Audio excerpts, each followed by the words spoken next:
Hi, everybody. Welcome back to REDX's Stability and Opportunity series, our podcast that we've been doing nearly every day for the past 2 months. There's been a tremendous amount of great material that we've discussed over the past couple of months related to the COVID-19 pandemic and how the markets have changed. But also, we've taken away we had some amazing takeaways from different agents and professionals about how to build your business regardless of what's going on in the market. So I'm excited for another one of those today. My name is Tyler Fenn. I'm the Director of Sales here at REDX. So thank you everybody who is joining us remotely from the different channels that we're broadcasting from. This is being broadcast on our website, our Facebook page, and our YouTube channel. So if you're on any of those different streams, please make sure that you comment in with your questions for Kent and Heather who are with us today. We'll try to make sure that we can get all of our questions answered with their expertise. Kent, Heather, welcome. Thank you for being with us today. Will you guys tell us just a little bit about who you are, and we'll go from there? Yeah, absolutely. Thanks for having us. I'm Kent. Obviously, this is Heather. We're in the Salt Lake City market, Salt Lake City, Utah County market, with Summit Realty. So it's awesome. It's a small local brokerage, but a powerful one. Awesome. Our broker is one of the top agents in the state, and so we're just trying to replicate that. Learn all the dirty secrets. That is awesome. So I want to hear what some of these secrets are. But before we get any further, I want to talk a little bit more about the husband-wife duo that you guys have and how you work together. I think there's a lot of people out there that may be curious about how that works between the two of you. What roles do you guys have in the business relationship? And can you talk us through that a little bit about how it works, husband and wife working together? Go for it. Yeah. So it works really well because mine and Kent's personalities are actually pretty different. He's more of an amiable personality. I'm more of a driver. So when we would go on appointments together, we would kind of figure out what the clients we were trying to get the listing from, what kind of personality type they had. And if it was more mine, then I would take control. If it was more his, then he would take control. But I feel like we just have very complementary personalities. Yeah. So it works out that way. And Kent's also right now, he's more focused on the prospecting, making the calls, different things like that. I'm more working with the client once we have the listing, doing the paperwork, more of that end, I would say, in COI a little bit more. So yeah. I'm the one that kind of gets the appointment, sets it up. She's the one that closes the appointment and then works the rest. So I have the easy job. She has the hard job. Well, it depends on how you look at it. Depends on how you look at it. I know that for many people, prospecting is hard. So the fact that that's where you focus, Kent, is pretty awesome. So I'm imagining as you guys go on these appointments, I'm imagining like a good cop, bad cop scenario. But yeah. That's probably not what it was, right? You just played to the strengths that each of you have with your personality because you are different people. So the person sitting across the table, if they were more of a driver personality, Heather, you'd take charge. And if it was somebody who was a little more amiable and laid back, Kent, sounds like you'd take charge, and that's how that works. Mm-hmm. Yeah. Do you guys go on all of your listing appointments together as a team, or talk me through that? How often are you guys working together, going to appointments together, how does that work? So we try to go on as many as possible together. Because we're 100%. Have we ever lost one? We've never lost one together. We've never lost one together. So I'm the dumb one and go on it myself and lose most of them. So again, she's the closer. She has the easy job. I'm just good. As you can see, I'm more of a phone guy than a you want to see my face type of guy. So, and I know that Kent, you're an REDX user. You've done some of our live prospecting sessions, prospecting furbos and geo leads, and that's kind of your wheelhouse is you enjoy the prospecting. You enjoy being on the phones and enjoy the numbers game behind it. Is that right? Yeah, I do. I absolutely do. So it used to bug me a little bit. I mean, it bugs everybody at first when you don't know what to say, you don't know your stats. As you do it more and more, it just creates that muscle. And as dumb as this sounds, I've kind of created an alter ego when I'm on the phone. Okay. So instead of being myself, because myself is I don't like being rejected. I like to be really nice. So you look at any good actor, let's take Jim Carrey, for example. All of his roles are an alter ego. He's not that way in real life, but he's one of the greatest actors that's ever lived, kind of. Funniest actors, we'll give him that. So as soon as I created this alter ego, like prospecting's so easy because they're not rejecting me, they're rejecting the other guy.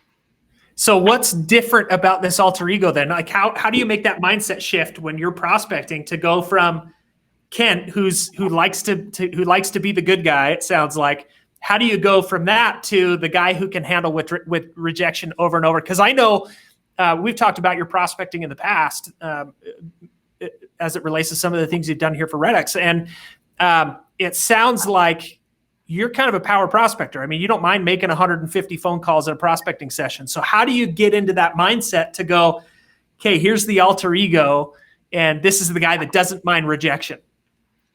So again, dumb, really dumb what I do. I listen to Boy in the Bubble. If you guys have never listened to that song. I've never heard of that. So it talks about a kid that has a pretty rough uprising at home. Uh-huh. And he meets this kid and gets beat up, and he talks about how he likes to be hit and knocked to the ground. It's kind of a sick song, honestly. Okay. But I look at that as rejection. Like, I love rejection. I love getting down. The harsher the rejection, the harder I pushed is the way I look at it. So once you get into that mindset, you just kind of feel invincible. The first couple of calls are still hard, but I mean, honestly, if you have a tough time getting on the phone, create this alter ego and just say, oh, they're not rejecting me. They're rejecting, I don't have a name for him, Dr. Jekyll, I'll call him that. Mr. Hyde. Which one's the bad one? I don't know. Mr. Hyde. Mr. Hyde, just rough on the phones. Close. I like that. I like this idea of prepping for prospecting, regardless of what it is that you're listening to, right? I think that there's a large number of people that they're hesitant to get on the phones because of ultimately, I think, that rejection, right? If everybody accepted our advice and our willingness to sell their homes, right? I mean, prospecting would be easy. But I think that's a big part of it is people don't want to go through the rejection that they feel prospecting to expireds for hours at a time, right? You're going to get a lot of people that go, you're the 10th agent to call me, or, what are you going to do differently to sell the home? And there's some of these things that agents might go, I don't know. I don't know. And that's a hard thing to be put on the spot. Heather, as you watch Kent over the time that you guys have been in real estate, which is a couple of years now, is that correct? Yes. Yeah. So as you've watched him practice prospecting and create this person that's okay with rejection, what have you noticed has taken place in his preparation to prospecting? Do you notice things different now versus right when you guys started in real estate? Oh, 100%. And honestly, I would say even more so since COVID-19 has happened. I feel like it's almost been a switch in his mindset to where he's in his office prospecting. If I come in and I'm negative at all, he kicks me out. He's just like, I don't want negativity in here. I'm a nice husband. No, I mean, that's what it needs. The other guy's a jerk. But he's just become a lot more. This is when we bring in the money, is during these hours. So I want to be in a positive environment. I want to be in the right mindset to be prospecting and calling. Whereas when we first started, it was more, and I was the same way. When you first start, you're like, okay, think of every excuse not to call people or not to get on the phone, or, oh shoot, it's I don't know, I'm feeling kind of negative. Maybe I'll just watch like a positive video, and then you get stuck watching that. Whereas now Kent's just getting on the phone and dialing. He's not wasting time. He's not putting it off. And so I feel like it's switched, that it's become a priority, and he realizes how much of an impact it has. So it's been a lot better. So you said we realized this is where we make our money. Yeah. Right? What percentage of your transactions last year came from prospecting? 95%. Pretty much almost all of them. Almost all of them came from prospecting. Yes. Yeah. That's amazing. So as you look at 2020, Do you feel like that's going to be different? Obviously, as you're in real estate longer, you build your network. Ultimately, you're bringing in more referral business, more repeat business. What percentage this year do you anticipate coming from prospecting? That's a nice thing about working as a duo. I think it's going to be a lot of the same because our COI is not huge, and Heather works our COI. I don't. Well, so that allows me to just go and find new people. Right. And we've already had a couple of our COI who we got from prospecting last year return to us saying, hey, we have another property we want to sell or another property we want to buy. So, I mean, that's feeding off of the prospecting that was done last year. So really, I feel like as our business grows over the next few years, it's all going to come down to the prospecting that we're doing at the beginning of real estate. That's amazing. And it's cool that you guys can tie the two together, right? I think a lot of people will go, okay, this one comes from a referral, right? Somebody who's come back and said, I want to buy another property. But in this situation, you go, but that person originally came from prospecting GeoLeads or for rent by owners or expireds or whatever, right? And so you can tie a massive amount of your business, almost 100% of your business, back to time spent on the phones where you make your money. That's really, really cool. Right. Well, sorry, go ahead. No, go ahead. So our broker, she's sold over 3,500 homes, but she does a lot of repeat business, but she started off prospecting. So it's crazy to see that 30 years later, all of those clients and COI that she has came from prospecting. So 3,500 homes later, and now it's just repeating and repeating. So it's cool to see us in the beginning and see it starting to work, and her 30 years into it, and see how much prospecting has helped her get to where she is, being a top producing agent with that big of a COI from prospecting. It's crazy to look at. That is amazing. One of the dangers in that, though, is, and this will happen with any office, you look at a top producer and you're like, well, they're not cold calling, but almost every single one of them went through some sort of pay to get the business that they have. So what you're saying is you can see these top prospectors and they've got a lot of business just walking in the door, right? Yeah. Because they've been in the business like your broker for 30 years, for example, and sold 3,500 homes. She's got a network, a sphere of influence large enough now that people are coming back, and people's children are coming to her saying, hey, mom and dad said that you're the person to use to buy or sell a home. But what you're saying is, to get to that point, all of these people went through a period in their business where they had to generate business on their own. They had to go out and prospect, and there's different definitions of that, right? But generating new business from new contacts, they had to go out that before they graduated to this next level. Is that what I'm hearing?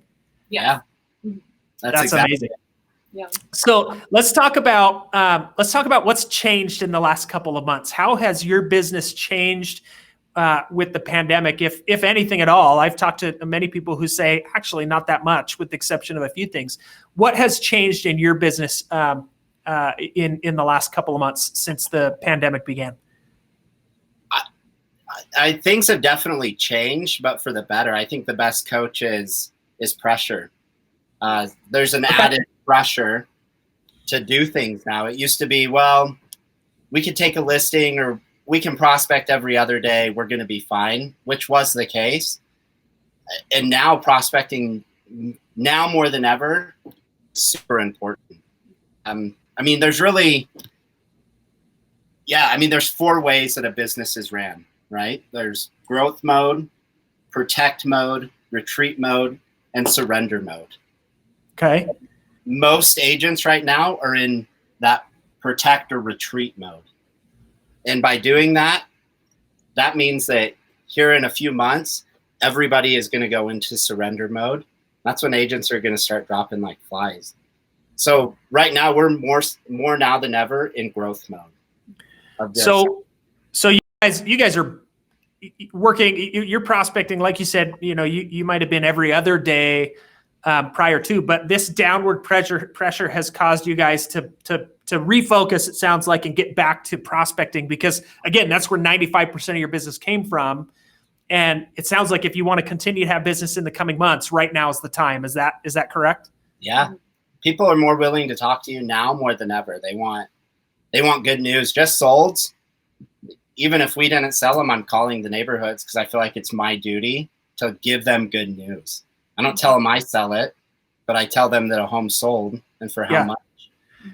People want that right now.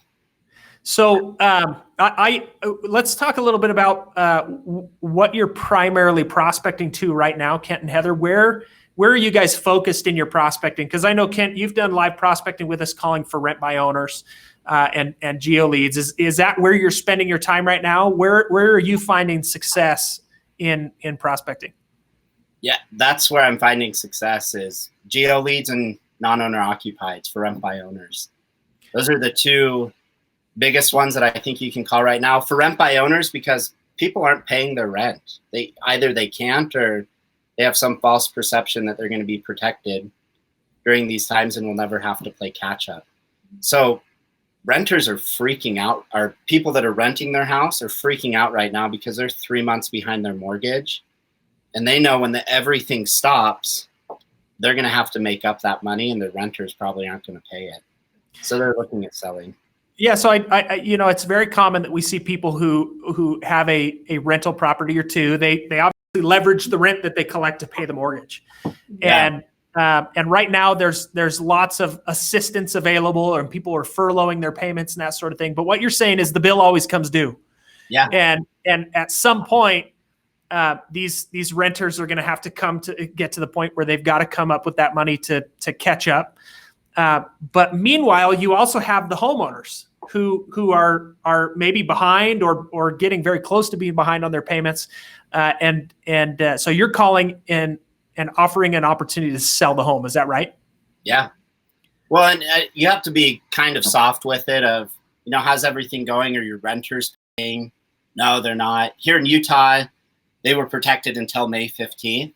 Okay. So it's really just saying, if you want help evicting, or you need any assistance with that, May 15th, the bill came due, so you can start evicting people. And so do you anticipate that that'll actually change now that we've passed the 15th? So now that Utah's saying, okay, there's not as much protection as there used to be, do you actually anticipate more success prospecting to for rent by owners here in the next month or two? 100%, because the bill's coming due for them as well. I love that idea. I love the idea of assistance, right? I think that's the type of conversation that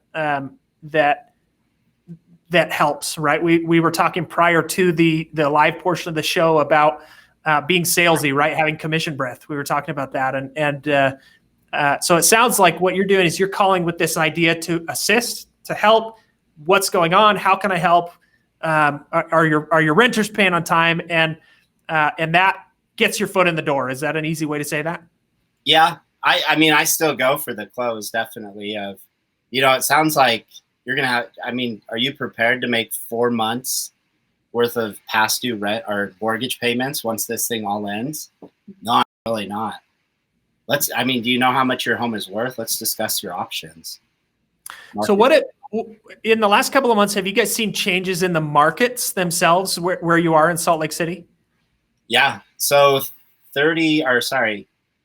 March and April of 2019, 4,500 homes sold. 4,000 homes sold. March and April of this year, 4,500 homes sold. And only 1,700 came on the market. So our inventory is dead.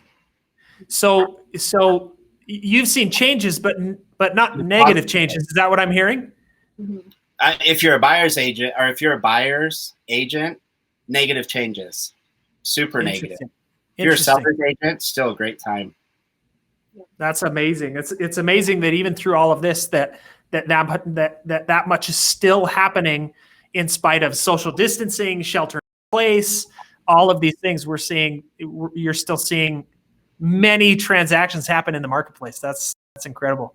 Well, you look at it, there are really 4 reasons why someone sells.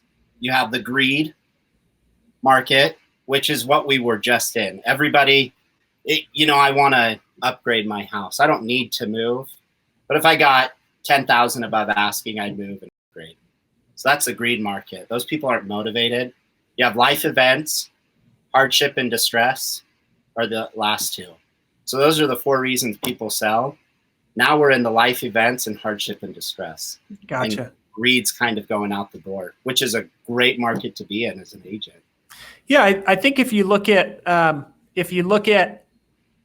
what's going on, right? I think that the buyers and sellers that are still out there, they are motivated, right? There's a reason. That they're out buying, right? If they're buying right now during this time and they're out willing to go view properties and that sort of thing, there's a reason, right? I mean, and we talked about this. We've talked about this on our podcast in the last couple of months. Is people are still taking jobs, people are still having children, people are still having children move out of the house and they have to downsize. I mean, there's still life events happening in spite of COVID-19 pandemic, and transactions still have to take place. It's that's something that we've definitely seen. I want to jump to some of the comments that we have here.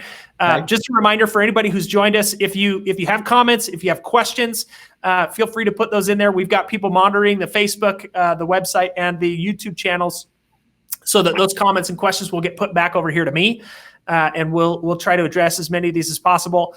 Jesse on Facebook asked this question, Kent and Heather. They said, geo leads, are you being soft in your approach, or are you still sticking to the script from the start? So let's talk about that for a minute. How has your script changed given the COVID-19 pandemic? So it's changed with, so my script is, hey, Tyler, this is Kent with Summit Realty. Just calling you with a little bit of neighborhood news. One of your neighbor's homes over on F Circle just sold in 3 days for $340,000. And because it sold so fast, we saw buyers looking in the area.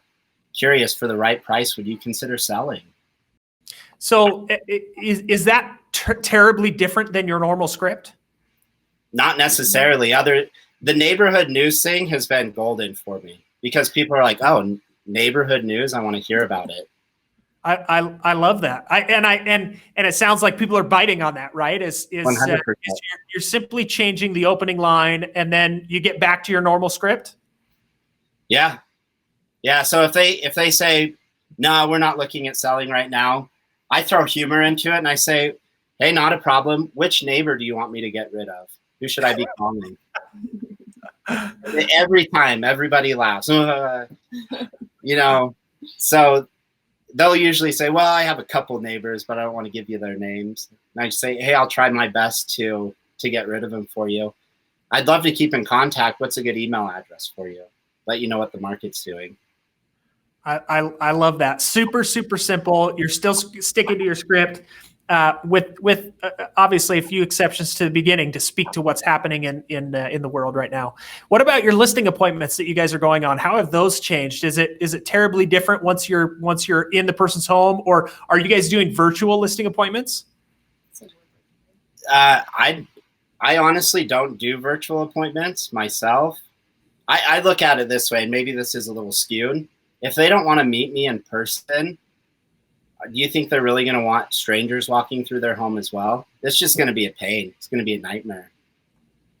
So you're determining their motivation based on whether or not they're willing to meet with you. Yeah, 100%. Awesome. You've done a couple over the phone. I've done a couple over the phone, but they're further away. If they're close by, I want to meet with them. That is one nice thing about COVID, is that truthfully, if you can now go an hour or an hour and a half away to list a home and just do it virtually rather than, but I still want to ask if they're willing to meet me and give them that option.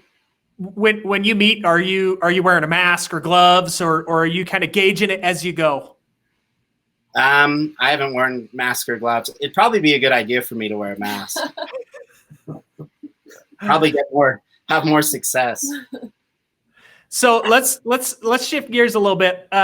We've got some people commenting in. Amanda Smith loves your neighborhood news line. She says it's a great attention grabber, and I totally agree. I think that right now people do want to hear good news.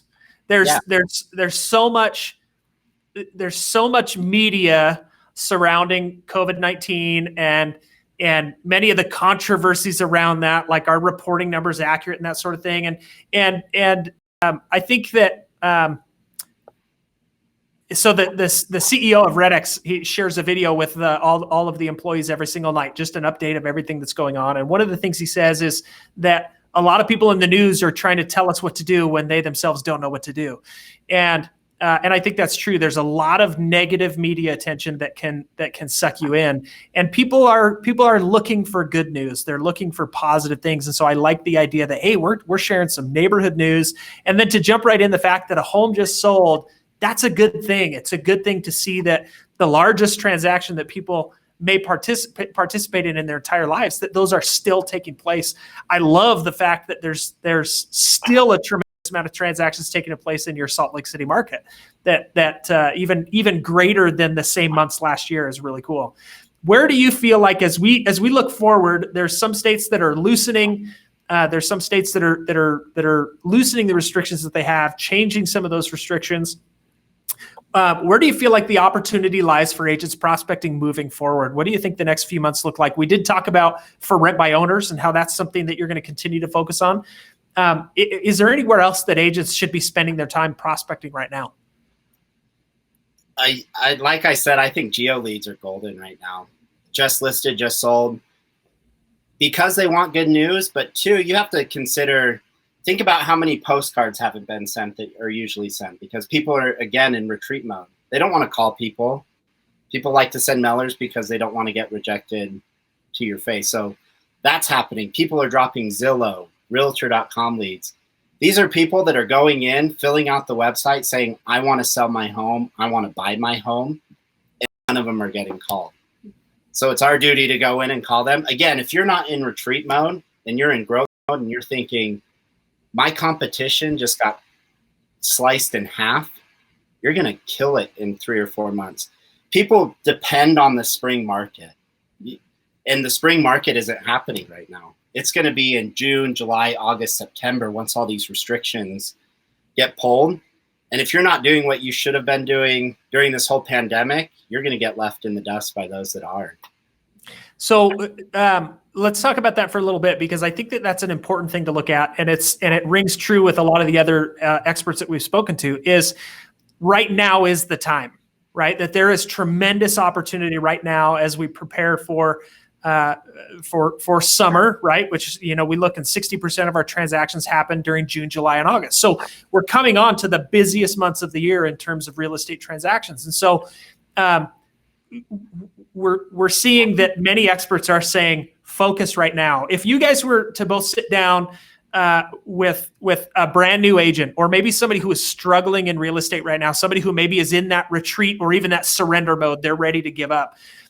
What are the pieces of advice that you would give to that agent to help change that mindset, to get them back to where they're being productive and they can take advantage of these next few months?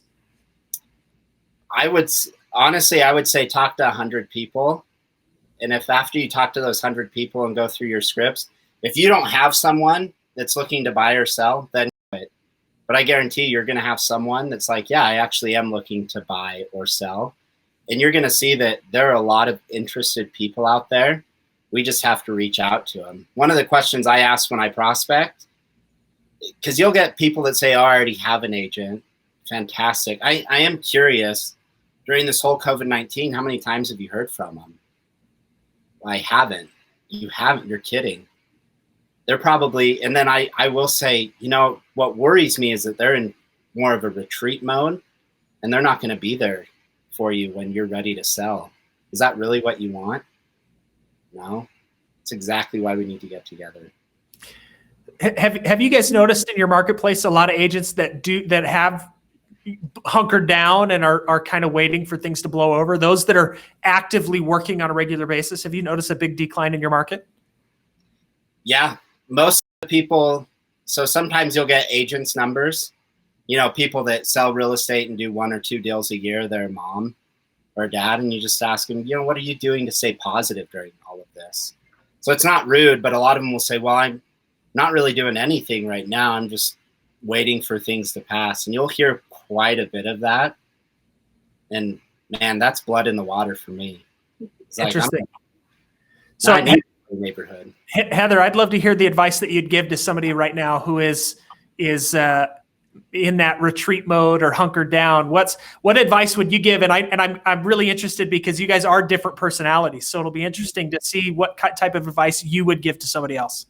Yeah. So when we first started in real estate, we had a coach, and she told us, and our broker also told us this. She said, just keep doing it, and one day it's just going to click for you, and it's not going to be easy, but it's going to be a lot easier, and it's just going to become the way of life. It's just going to become how it is. And I feel like, I mean, we kind of talked about Kent these last couple of months. I feel like it finally clicked, and it's just like, this is how it is. This is what real estate is. This is what we do to succeed in real estate. So I would say, why would you get this far just to quit? Just push a little bit further, and then it's going to just become natural. It's going to become the way it is. And that's when you'll start seeing success. So I would say, kind of like what Ken said, go out, make 100 calls, actually do it and put everything into it. And eventually you're going to get to the point where that's just how it is. It's just normal. But if you always just say, okay, I don't want to do it, I'm just going to stop, it's never going to be easy to get back into it. If you're already in it, just keep going. It's going to get easier. So yeah, just don't give up. Just keep doing it. Easier. So let's talk about that for a little bit, because it sounds like there's this element of practice, right? Yeah. Is that you've got to do something enough times over and over and over. And then I like the way you said it, Heather. You said eventually it clicks, right? All of a sudden it starts to make sense. And because you've been in real estate a couple of years now, and do you feel like, for you, Kent, to confirm what Heather said, that do you feel like in the last few months it's finally started to really click for you? Yeah, honestly, and that was the crazy thing, is this whole virus thing has been the best thing for me personally, because it's more, I've gotten out of complacency and more into, I'm either going to buckle down or I'm getting out. Like there's no in between for me right now. So it's prospecting hard, talking to as many people as I can, making sure my follow-up is there, making sure my presentation skills are there. And I'm not perfect by any means. I'm not good at all, which just shows you anybody can do it. And I think that's the biggest thing the agent should take away, is it just takes effort. Right. Well, and one thing I want to add is be consistent with it. Because if you prospect for a day or two and then you take 3 days off, it's going to be so hard to get back on the phone. Especially with prospecting, because it's a momentum thing. Once you keep doing it, it gets easier and easier. But if you do it a couple days, stop a few days, it's never going to be easier. You have to be consistent. Yeah, I think that's super important. And during the pre-show, Kent, we talked about how you have a goal to be on the phones prospecting at 8 o'clock every morning, right? Mm-hmm. That it's not just that, hey, you're arriving at the office, getting ready at 8 o'clock, but you're ready to go at 8 o'clock. That there's this massive level of consistency that comes from that. And that's where the success, that's where the practice, that's where all of it starts to pay off, is really in that consistency. Is that what you guys have really found, is that the consistency is the real key to the success? Yeah, truthfully, consistency and mindset are the two things. I would say if you're going to do anything, strengthen your mindset and be consistent with it. Because truthfully, people are going to want someone that is confident right now, not someone that's really passive. And the more confidence you exude, the more successful you're going to be during all of this. So how do you do that if you're not confident, right? So how if I as a new agent, I don't have that confidence, how do I build that mindset? What do you guys do differently, or what do you guys do in your lives and in your business to create that that mindset that exudes that confidence? Because that's not always there, right? Somebody who isn't confident prospecting, it's hard to fake it sometimes. So what are some of the things you do to build that mindset? I'll start real quick, because mine is, because I had never been on the phones before I started real estate. I'd never done cold calling or anything. So I had zero confidence whatsoever when it came to phones. But the nice thing is I had scripts. And so I had no idea what to say, but I had my scripts that told me exactly what to say. So that helped me with the confidence. Is, okay, as soon as I ask this question, they give me an answer. I'm going to go on to the next question. I know exactly what to say because I have a script. So that helped me in my confidence, because I was that way. I'm like, I have zero confidence in myself on the phone. I don't know much about real estate, and I'm calling these people to try to get business. But with the scripts, just like, hey, I'm just going to pretend like I know what I'm doing, and I'm just going to read exactly what it says, and I got appointments. So I think script is a huge thing. So, Kent, we've talked in the past, obviously, as you've done stuff for REDX, and Heather, Kent shared a story with me one time about you practicing your scripts in the car, and how it was something that you were doing so often, and you guys have a young son who's just a few years old, correct? Yeah. And how pretty soon the beginning of your script, ring ring, hello, this is Heather from Summit Realty, that pretty soon your son in the car seat was doing the same thing. Is that right? Yeah. So I have a few videos on my phone of it, but we would just be in the car, and out of nowhere, he would just go, "Mom, ring, ring." I'm like, "Hello?" He's like, "Hi, this is Asher with Summit Realty." I'm like, "Oh, what can I do for you?" He's like, "I want to sell your home." And he would just start going through it. And then I had my just like listing stuff out on the table, and he got up there and was telling me about for sale by owners. At this point, he was 3, and he was telling me about what a for sale by owner is and different things like that. And it was just, it made us realize that we're like, oh wow, we practice this a lot, which is awesome. Yes. So that our 3-year-old son was picking it up. Well, and that's an accountability. Tell your kids what you're going to do, because they don't Yeah. forget. No. I shared that story because it shows that you guys do practice, right? And it showed that it was enough that your 3-year-old son is picking up these same lines, this same script, right? That your 3-year-old son could probably prospect for sale by owners as well as anybody. Let me go. There's a couple of comments, and I want to jump into them. There's 2, one from Ernie and one from Pat. Thank you guys for being on the show. I'm going to combine the 2 because they're similar. Pat asks, how many hours a day are you prospecting? And then I want to ask a follow-up question, which is how many days a week are you prospecting? So, Kent, you're the prospector. When you sit down in the morning, how many hours are you setting aside every day to prospect? So right now, I prospect a minimum of 5 hours a day.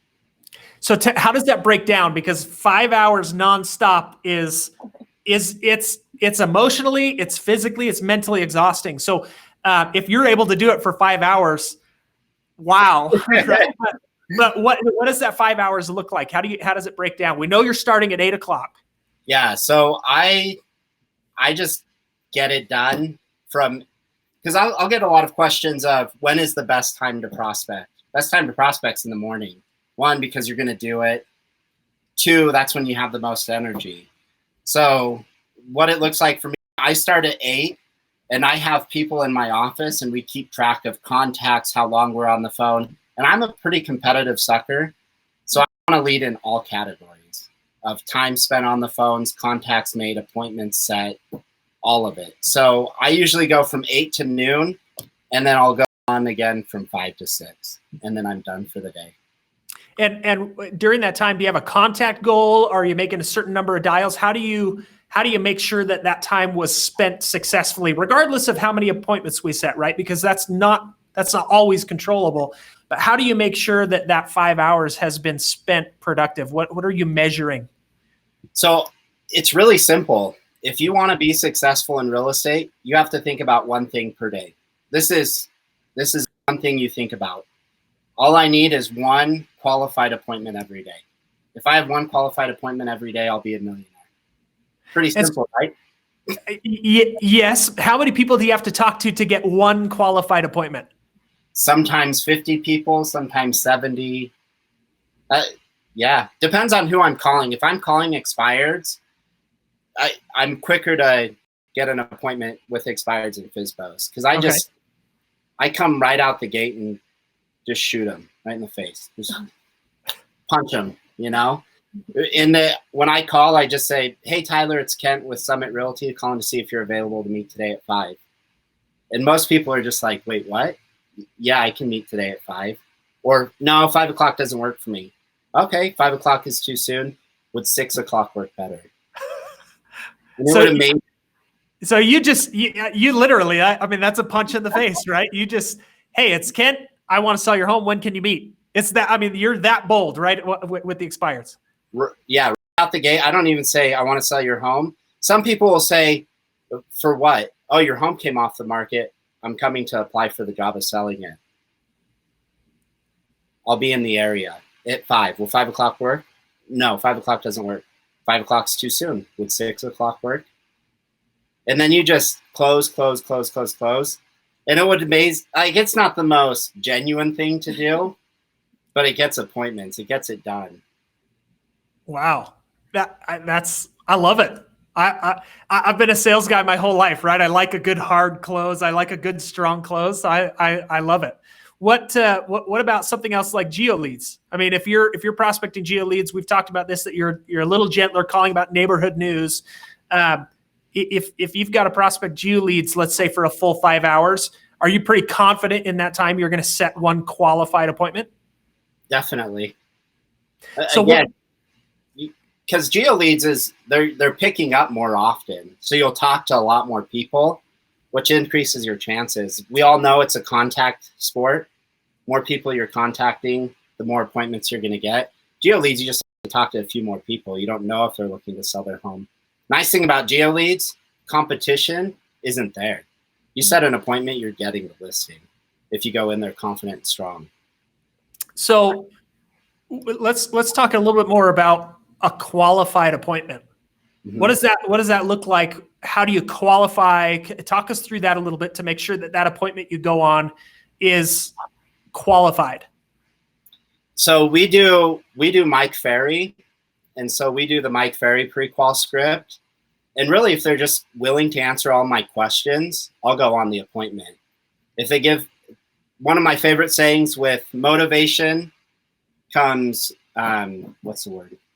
See, it's my favorite saying. No, with cooperation comes motivation. Yeah. Gotcha. So the more cooperative they are, the more I know that they're serious about getting their home sold. If they just try to beat me up over everything, I'm not going to go on the appointment, because they're just going to be a paying customer. That's interesting. I love it, though. I love the idea of tracking these qualified appointments. And I think that's important, the qualified part, because a lot of agents will prospect and set appointments, but sometimes people are just willing to meet with anybody, motivated seller, buyer, or not, right? They're willing to spend time because that's their personality, or they're shopping around, or whatever it is. But your key is tracking qualified appointments. In other words, you have a pre-qualification script that you use, and if they're willing to answer all of the questions in that script, that's a qualified appointment, correct? Somebody who's willing to cooperate with you is an appointment that you'll go on. Yeah, I honestly, I think one of the most important questions in that pre-qual script is, if when I come out and you're 100% comfortable, 100% confident that I can get your home sold, are you ready to list your home? If they say yes, great, go on the appointment. If they say no, say, help me understand that a little more. What else do you need in order to be prepared to get your home on the market? And that's where objection handlers come in, right? Because that's really what you're fishing for with that question, is what objections do you have to selling with me? And that's where your objection handler portion of your script comes in. Yeah. I love it. Let me go. There's another question that we have here. This shifts gears a little bit, but I think this is a great question. Jessie from Facebook again, she asks, do you normally do mailing campaigns in normal markets, or have you found any value in them? So where you guys have been in real estate for a couple of years, and you're heavy into the prospecting, are you guys doing mailings at all as part of your prospecting, or is it I'm on the phones and that's the main source? Walk us through the different methods that you use to prospect. I think mailing, I know that there are areas of the country, like Michigan, for example. Don't ask me how I know this. They're really big into mailers, and they work. With us, we can send mailers to people that we've talked to that have expressed interest in selling in a year or 2 years or right now. That way they can have a face to who they're talking to over the phone. Just knowing general neighborhoods, I mean, it's more worth it to call them. And I say, if you are going to send a mailer out and then call them. Gotcha. I love that. Thank you, Jessie, for asking that question. We appreciate that. Thank you, guys. This is amazing information. I love. There's a few takeaways that that I've taken away here. The one that I love is the fact that you guys practiced so much that your son began quoting this. I think that's evident of the success that you've had in the last couple of years, is the willingness to be in the car, practicing the scripts, standing in front of the mirror, practicing the scripts, working with one another to practice the scripts together and the objections. I think that's one of the key things in finding success. And it goes right back to what you guys said. Talk to 100 more people and you're going to have something, which I think is that's a fantastic way to look at it anytime somebody's feeling discouraged. Look, just take the next 100 people that you talk to, or the next 100 phone calls. And if at the end of that, there's nothing productive that's come from that, then take the rest of the day off or whatever, which could be what allows somebody to rejuvenate themselves and come back tomorrow morning and crush it. I absolutely love that. As you guys look at the next couple of months, and as we come into summertime here, we see things start to open up. Are you guys excited about the future of your real estate business? Yeah, definitely. We talked about that today. We finally have it figured out to where we're ready to have mass production. Yeah, we're just excited. I think kind of what Kent said, that this COVID-19 is, as sad as we are to see what it's done, it's actually been so good for us because it's made us take a look at our business plan and how we're approaching our business in this time and what we can do better. So it's been a huge, help to us to just say, okay, this is a situation out there. This is COVID-19. This is the situation with our business. Let's figure it out on how we can be the most successful we can be. And so I feel like Kent said, we're so excited for our future and in real estate and be good. We're gonna see non-committed agents drop out, which is a good thing for us.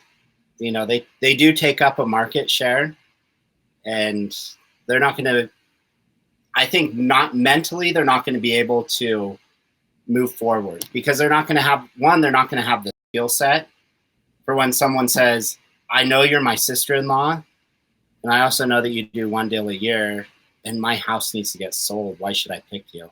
They're not going to have the confidence to say, because I'm the best at what I do and I'm going to make sure it gets sold, which is sometimes all it takes.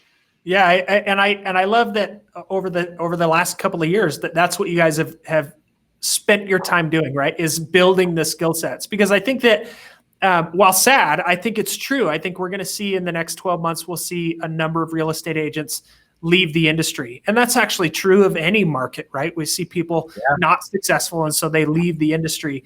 But I think that what it comes down to is the ability to create solid systems and processes in your business, practice those and tweak them and fine tune them as you need to become confident to weather any market. And I think agents in the last 10, anybody who got into business in the last 10 years, you guys included, have only ever experienced upward growth in the markets, right? If you look at the last 10 years, home prices have been steadily increasing. Interest rates have continued to stay really, really low. It's been a great market for the last 10 years. But now that this downward pressure has come, what you guys are saying is we're using that to our advantage. We're using that to better our business. We're using that to fine tune and really accelerate the things that we've been practicing for the last couple of years to make sure that your business continues to last through whatever the future brings, which I think is fantastic. Thank you so much, Kent and Heather, for being with us today. There's been a few really great takeaways, and I appreciate that. If you guys will hang with me here, we'll take care of some things after the show. But for everybody who's been... I was just going to say, I have one more comment. If you really want to be successful and be in the trenches with people that are truly doing what they're supposed to do right now, get into the REDX forum. There's a lot of valuable information in there of people that are really good at what they do, which is prospecting. And go in there, ask questions. And if I'm not mistaken, that's open to the whole REDX database where they can go in and respond to that, right? Yes. So every REDX customer has access to the REDX customer forum. And I appreciate that. I was going to plug the forum in just a minute anyway, so you've done it for me. The forum is a fantastic place that where great minds come together with encouragement, with advice, with questions. It's available to anybody who's a customer. by logging into Vortex, into your REDX account. It's in the upper right-hand corner. There's an icon to click on, and that takes you directly to the REDX forum. I would strongly encourage anybody listening there who has questions about prospecting, looking for role play partners. It's a fantastic place to do that. There's a couple other things that I want people to check out when you have time. Make sure to go to our Facebook page and our YouTube channel. There's amazing content on those that is meant to help real estate agents find success, not just in the current hard times that we're experiencing, but regardless of market conditions, regardless of what's going on. REDX wants to help agents succeed. We want to help people get better at what they do and have the resources. And so we've partnered with amazing agents and experts like Kent and Heather to take what they're doing and distill that into information where that can be used and implemented on a regular basis. The blog is another fantastic source for that. Thank you again, Kent and Heather, for being with us. Thank you, everybody, for visiting us. If you haven't subscribed to the email updates for the Stability and Opportunity podcast series, please do so. The simplest way to do it is just go to our homepage, theredx.com, and after 8 or 10 seconds, you'll get a pop-up that asks you to subscribe to the podcast. That's a fantastic place to go where you can get updates, news, replay links, that sort of thing. Thank you so much, everybody, for joining us. Kent and Heather hang out. We'll be on here for a few more minutes, and everybody have a successful week. Thanks, everybody. Thank you.